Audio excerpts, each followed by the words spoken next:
I call Jacinda Ardern. Thank you, Mr Chair. It's my pleasure to take a call on Part 5 of this bill, which I haven't had an opportunity to speak on, and I think the comments made by my colleagues reflect the importance that this part has within the bill, because it does refer specifically to liquor licences, and my colleague Ian Lees-Galloway, who has specific responsibility over alcohol matters for the Labour Party, I think has outlined some of our specific views. But I want to touch on a couple of elements which may not have been raised in the debate thus far. Clause 56 does make a reference in A to, quote, the significance of the Rugby World Cup 2011, the scale of the hospitality that is needed. And it's unusual to get such language in a bill, but I think it demonstrates the different situation that we're dealing with when it comes to the provision of hospitality, specifically for the Rugby World Cup. And I guess two of my concerns there that I just wish to outline. We are expecting anywhere between 70 and up to 85,000 visitors as a consequence of the Rugby World Cup.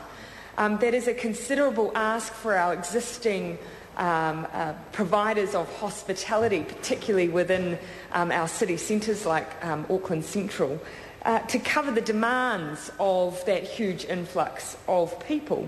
And although, as required under our contracts as hosts for the Rugby World Cup, there will be fan zones specifically set up to deal with this huge influx, we are also expecting existing providers of hospitality to cope. And from the conversations I've had with business owners in, for instance, the Ponsonby area, which is very close to central Auckland, they're already telling me that they are booked out via corporate functions and corporate hospitality, via domestic fans already. Their services are already in demand to that extent that they have no capacity to deal with the additional international guests that we will be hosting. And I guess for me that's highlighted a separate issue when it comes to hospitality, and that is this. We really need to be making sure that the City Council and the authority, which is empowered in this bill, is working really closely with our business associations. Not just Ponsonby, Heart of the City, the loose forming of the Westland Business Association, also out in Mount Albert as well.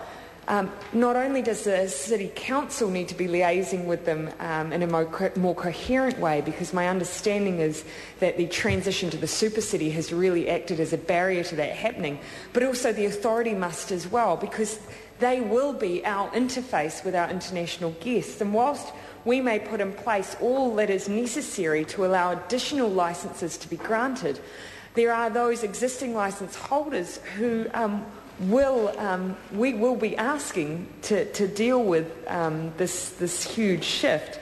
And I don't believe that we have included them in our planning enough to date. So that's just, I guess, a word of a request, if anything, and perhaps a word of caution as well.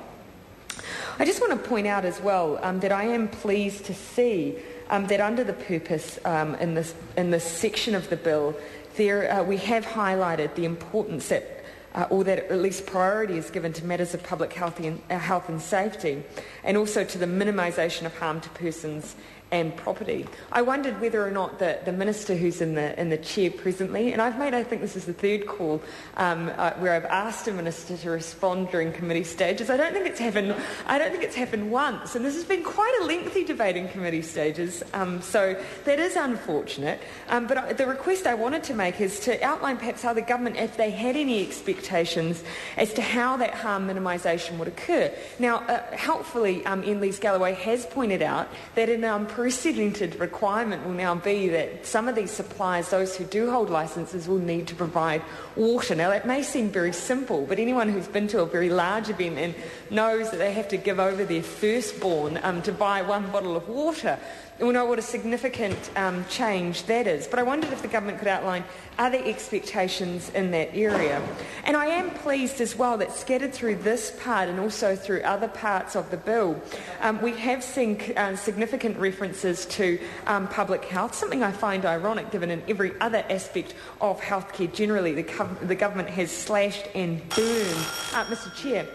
I call Mr. Chair? Ian Lees Galloway. Oh.